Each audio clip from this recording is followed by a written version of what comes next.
وہ شخص سوائے اس صورت کے کہ وہ شخص جو کہ صبر میں مشہور ہو، اپنے نفس پر لوگوں کو ترجیح دیتا ہو، اور وہ اپنے آپ کو مشقت میں ڈال کے بھی لوگوں کو ادا کرنا پسند کرتا ہو، تو یہ اس کے لیے ہے جس کی خصوصیت اس کام کی ہو. جیسے کہ سیدنا صدیق اکبر رضی اللہ تعالیٰ عنہ کہ جب اپنے مال میں سے خرچ کرتے تھے تو یہ نہ دیکھتے تھے ان کے پاس کچھ ہے یا نہیں ہے. ان کی خصوصیت تھی. یہ کبھی بھی کسی کے سامنے پھر ہاتھ نہیں پھیلاتے تھے. یہ نہیں کہتے تھے کہ اب میرا کیا بنے گا. انہیں ڈر بھی نہیں ہوتا تھا. بس یہ ان کی خصوصیت تھی. آیا اور مال خرچ کر دیا، آپ کی خصوصیت تھی. اور اسی لیے جب حضرت عمر بن خطاب رضی اللہ تعالیٰ عنہ کے پاس کہیں سے بہت زیادہ مال آ گیا، انہوں نے کہا اب تو میں ابو بکر سے حصہ لے جاؤں گا، اوپر لے جاؤں گا، حصہ میرا اوپر ہو جائے گا. تو کیا ہوا؟ آدھا مال جو کہیں زیادہ تھا، بہت زیادہ تھا، وہ لے کر آگے سرکار کی بار گیا. اے عمر کیا لے کر آئے؟ یا رسول اللہ آدھا آپ کے لیے اور آدھا گھر میں چھوڑ آئے ہوں، اتنا زیادہ مال تھا. اے ابو بکر، اگرچہ ان کا مال بظاہر کم ہو، اے ابو بکر آپ نے کیا چھوڑا گھر میں؟ حضور سارا آپ کی بارگاہ میں پیش کر دیا ہے، وہ گھر میں تو اللہ اور اس کے رسول ہے اور کوئی نہیں. پیارے سے اس وقت پر حضرت عمر بن خطاب رضی اللہ تعالیٰ عنہ کہتے ہیں کہ میں اب پہچان کیا کہ میں ابو بکر کے مرتبے کو کبھی نہیں پا سکتا ہوں. یہ اللہ کے نام پر خرچ کرنا جو ہے یہ بہت بڑی خوبی کی بات ہے. ہاں، اور اس میں اصل میں یہ بات ذہن میں رکھو، جس کا جتنا ذرا توکل ہوتا ہے نا، پھر رب اس کو اسی حساب سے دیتا ہے. اور یہ لوگ ہمارے جو اسلاف جو گزرے یہ اللہ کے نام پر خرچ کیا کرتے تھے. اچھا ایک اور بات مجھے کی بتاؤں آپ کو.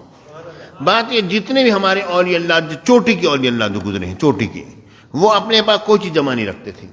یہاں تک کہ بابا فرید کی بارگاہ اقدس میں جب معاملہ ایسا ہوا، آپ نے ایک دن کھانا کھایا، آپ نے فرمایا کہ اس کھانے میں سے کیا ہے؟ فرماتے ہیں بو اسراف نہیں آئے. اسراف کی بو آتی ہے. اسراف کی بو کیا تھی؟ کہ اس نے پکویے نے نمک کہیں سے لے کر ڈالا تھا اس کے اندر. دری بو اسراف نہیں آئے، اس میں اسراف کی بو آتی ہے. اندازہ کیجیے، یعنی اپنے لیے کچھ جمع نہیں کرتے تھے. لیکن ایک بڑی عجیب بات بتا رہا ہوں آپ کو کہ میں نے جب مطالعہ کیا اپنے اکابر اولیاء اللہ کا، ان میں سے کوئی شخص یہ نہیں کرتا تھا کہ کل کیا ہوگا، جو آگے ہے بچا کے نہیں رکھنا. اللہ کے نام پر خرچ کر دو، جو ضرورت مند آئے اس کو دے دو، اس کے بچا کے نہیں رکھنا. لیکن حضرت غوث اعظم کی شان بڑی نرالی ہوئی.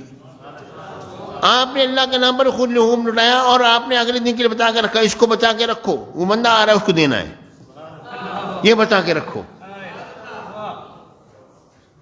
جس طرح کہ حضور علیہ السلام نے بھی اس طرح کیا.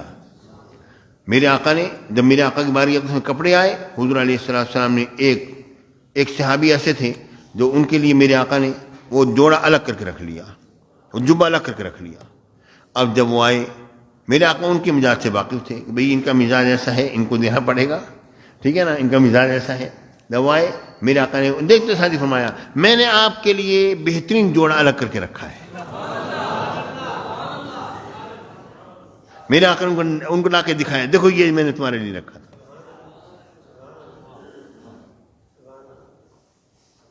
یعنی اللہ کے نام پر خرچ کرنا. اور یہ حضور علیہ السلام کا چونکہ اختیار بے پناہ تھا، میرے آقا جس کو جس انداز میں چاہے لے لیا کرتے تھے. اور خود غور فرمائیے کہ جب حضرت خالد بن ولید رضی اللہ تعالیٰ عنہ کا معاملہ آیا، لوگوں نے کہا اے خالد بن ولید، آپ کے اتنی زر ہیں، اتنے آپ کے ہتھیار ہیں، اتنی یہ ہیں، تلواریں ہیں، یہ چیزیں ہیں، سارا کچھ ہے، آپ زکوٰۃ ادا کیجیے ان کی. اس ضرورت کے مطابق تو 2-4 زریں کافی ہوتی ہیں، آپ کے اتنا سامان آپ نے رکھا ہوا ہے، اتنی تلواریں رکھی ہوئی ہیں، آپ نے اتنا کچھ کیا ہوا ہے، آپ زکوٰۃ ادا کیجیے. تو میرے آقا حضور علیہ السلام تک جب یہ بات جب پہنچی، میرے آقا نے فرمایا کہ فَإِنَّكُمْ تَظْلِمُونَ خَالِدًا، تم زیادتی کر رہے ہو خالد پر زیادتی نہ کرو. قَدْ احْتَبَسَ أَدْرَعَهُ وَآتُودَهُ فِي سَبِيلِ اللَّهِ، انہوں نے اپنے سارا ہتھیار اور گھوڑے وغیرہ یہ سب کے سب انہوں نے اللہ کی راہ میں رکھے ہوئے، ان کو رہنے دو. یہ اگرچہ بیچ کے اور لینے وہ ایک الگ بات ہے، یہ ان کے اپنے لیے نہیں ہے، یعنی جس نے کوئی ایسا مال رکھا ہے جو اللہ کے نام پر خرچ کرنے والا ہے اور اس میں اگر وہ تبدیلی کرتا بھی رہتا ہے تو کوئی مذائقہ نہیں. آپ نے فرمایا ان سے زکوٰۃ وصول نہیں کرنی, ان کے ساتھ تم زیادتی نہ کرو, ان سے زکوٰۃ وصول نہیں کرنی ہے. اور ایک مرتبہ یہ ہوا کہ حضور علیہ السلام کے چچا حضرت عباس رضی اللہ تعالیٰ عنہ, عباس بن عبد المطلب رضی اللہ تعالیٰ عنہ, تو ان کا ہاتھ کچھ تھوڑا تنگ ہو گیا. تو میرے آقا حضور علیہ السلام نے فرمایا کہ اب ان پر زکوٰۃ تو دے دینی تھی, انہیں ہولانِ حول ہو گیا تھا, سال گزر گیا, اب دینی ہے زکوٰۃ, لیکن ان کا ہاتھ تنگ ہو گیا ہے, اب کیا کیا جائے؟ میرے آقا نے فرمایا فہی علیہ صدقہ, وہ زکوٰۃ انہی پر صدقہ ہے, رہنے دو, ان سے وصول نہ کرو. یہ اختیار ہے مصطفیٰ, کوئی نہیں کر سکتا اس طرح. کوئی کسی کی زکوٰۃ اس طرح نہیں کہہ سکتا کہ تمہارے اوپر صدقہ ہے تم کھا لو, اپنی جگہ خود کھا لو, کوئی نہیں کہہ سکتا. یہ اختیار مصطفیٰ ہے. اور یہی نہیں, وہ میرے آقا نے فرمایا وَمِثْلُهَا مَعَهَا, اور اسی کی مثل اور بھی ہے ان کے لیے, یہ بھی لے جاؤ. اے عباس میرے چچا, اور بھی لے جاؤ. حضرت عباس رضی اللہ تعالیٰ عنہ کا واقعہ بڑا حیرت عظیم شان واقعہ, جو غالباً میں نے آپ کو بخاری میں پڑھایا بھی تھا. اس میں کیا ہوا کہ آپ حضور علیہ السلام کی باری اقدس میں جب بحرین سے بہت زیادہ مال آیا تو حضرت عباس رضی اللہ تعالیٰ عنہ حاضر ہوئے. تو انہوں نے کہا کہ حضور چاہیے میرا آقا میں اٹھا لیجیے. آپ انہیں کپڑا بچھایا, اس میں مال ڈالا. اب اٹھانے لگے, اٹھتا نہیں تھا. انہوں نے عرض کیا یا رسول اللہ, کسی کو حکم دیں آپ کہ اٹھوا دیں, میرے کمر پر رکھوا دیں. میرے آقا نے فرمایا نہیں. حضور بھی خود احمد فرمائے کرم فرمائیے. چچا تھے, بے تکلفی بھی تھی, چچا بھی تھے. حضور آپ کرم فرمائیے. میرے آقا نے فرمایا نہیں. انہوں نے اس میں سے کچھ نکالا, دوبارہ پھر باندھا, پھر اٹھانے کی کوشش کی, پھر نہیں اٹھا. یا رسول اب کسی کو حکم نہیں, فرمایا نہیں. حضور خود کرم فرمایا نہیں. تیسری مرتبہ پھر اتنا ہوا کہ خود کمر پر لادا انہوں نے اور لے کر گئے. اب انہوں نے ایسا کیوں کیا, اتنا مال کیوں لیا میرے آقا سے؟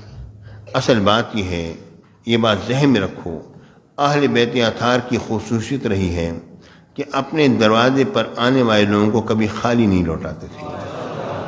یہ حضرت عباس نے اپنے لیے نہیں رکھا تھا, یہ جو آئے گئے جو لوگ ہر وقت جو حاضر باس ہوتے تھے نا, مانگنے والے, ان کے لیے رکھا تھا. اور جیسا کہ امام حسن علیہ السلام نے حضرت معاویہ سے فرمایا تھا, اے معاویہ خلافت میں تمہارے سپرد کرتا ہوں, یہ چیز میں تمہارے حوالے کرتا ہوں, لیکن ایک بات ذہن میں رکھو کہ مجھے اتنے کروڑ اشرفیاں جو ہیں سالانہ تم نے ادا کرنی ہیں. وجہ یہ ہے کہ لوگ جو ہیں ہمارے دروازے پر آتے ہیں مانگنے کے لیے. اگر تم نے نہیں دی تو پھر میں نے تو خلافت تمہارے حوالے کر دی, میں ان کو کہاں سے دوں گا؟ خلافت تمہارے حوالے کرتا ہوں, مگر یہ تمہارے ذمے ہے, اتنے کروڑ اشرفیاں تم مجھے دو گے تاکہ میرے دروازے پر آنے والا کوئی منگتا خالی نہ جائے. انہوں نے کہا ٹھیک ہے جی, میرا وعدہ ہے, میں دوں گا. حضرت معاویہ رضی اللہ تعالیٰ ہمیشہ وہ نذرانہ پیش کیا کرتے تھے, اور امام حسن علیہ السلام کے دروازے پر کوئی بھی آنے والا شخص جب آتا آپ کو مٹھیاں بھر بھر کے عطا فرمایا کرتے تھے. پیارے ساتھیوں, آج کل تو یہ بھی بڑا مشکل ہوتا ہے کہ زکوٰۃ کسی کی ہوتی ہے اور کسی کے ہاتھ میں اگر آ جائے تو اس کے لیے خرچ کرنا مسئلہ بن جاتا ہے, میں کیسے دوں اور کیوں دوں, یہ تو میرے پاس ہونی چاہیے, نعوذ باللہ معاذ اللہ. پیارے ساتھیوں, اس طرح کا کام نہیں ہونا چاہیے. دیکھیے, غور فرمائیے,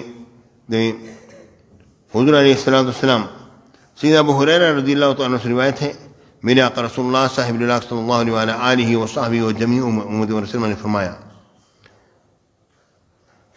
ایک شخص آیا, اس نے آ کے بات کی. میرے آقا نے فرمایا کہ اذا ادیت زکات مالک فقط قضیت ما علیک, جب تم نے اپنے مال کی زکات ادا کر دی, جو تم پر لازم تھا وہ تم نے ادا کر دیا. اور پھر اس شخص نے عرض کی, یا رسول اللہ حل علیہ غیرہا, اس کے علاوہ بھی مجھ پر کوئی ہو تو مجھے فرما دیں. میرے آقا نے فرمایا الا ان تطوع, ہاں جو نفلی دینا ہے وہ تو دو, صرف زکات پر اکتفا نہیں کرنی, کیونکہ زکات جو ہے وہ تو بہت تھوڑا سا مال ہے جو تمہارے مال کو پاکیزہ بنانے کے لیے ہے. لیکن جو اللہ تعالیٰ نے جب تمہیں دیا ہے تو تم پھر نکالو, اللہ کے نام پر دو, خرچ کرو اللہ کے نام پر. تو پیارے ساتھیوں, زکات ایک ایسی چیز ہے جو کہ غریبوں کا حق ہوتا ہے جو انسان دبا کے بیٹھا ہوا ہوتا ہے. زکات ایک ایسا حق ہے جو آپ کے دینی مدارس کا حق ہے جو کہ آپ دبا کے بیٹھے ہوئے ہیں. زکوٰۃ ایک ایسا حق ہے جو آپ کے غریب عزیزوں کا حق ہے جو کہ آپ دبا کے بیٹھے ہوئے ہیں. یہ نہیں ہونا چاہیے. کسی کا حق آپ دبا کے نہیں بیٹھیں گے کبھی بھی. یہ ہر ایک کا حق اس کو ادا کیا جائے. جس کا حق ہے اس کا حق دینا ہے ہم نے. تو پیارے ساتھیوں، کاش کہ ہم اس چیز کو جانتے ہوتے اور سمجھتے ہوتے. میں نے بہت ہی مختصر انداز میں، چونکہ آج یہ معاملہ ایسا ہوا کہ ابھی میرے ذہن میں جو